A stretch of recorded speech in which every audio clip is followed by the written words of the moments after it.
এই গাছ আমাদের অক্সিজেন দেয়, সবুজ প্রকৃতি এই পৃথিবীর ভারসাম্য রক্ষা করে। আর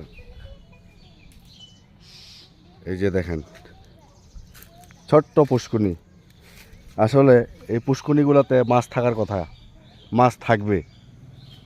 হ্যাঁ, আর ওই পাশে রাজহাঁসের দল। এই যে রাজহাঁসের দলটা দেখেন, জুম করে দেখাইতেছি, অনেক হাঁস। 1 2 3 4 5 6 7 8 9 10 11 12 13 14টা রাজহাঁস আর পাতি হাঁসের দল এই পাশে। হ্যাঁ, এই যে পাতি হাঁসের দল। এই গাছটার নাম হলো সজনা গাছ। আমরা যে সজনা খাই, এটা হলো সেই গাছ। এই যে, আর ইউক্যালিপটাস গাছ, এই গাছটা অনেক এখানে।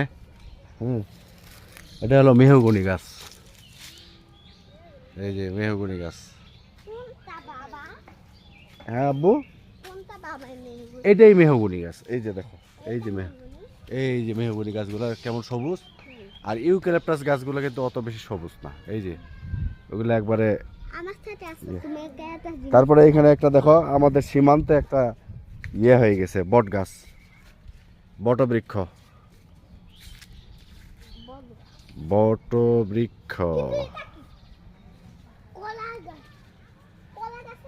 সবাই ভালো থাকবেন, সুস্থ থাকবেন। হ্যাঁ, আম গাছ আছে এখানে। আল্লাহ হাফেজ।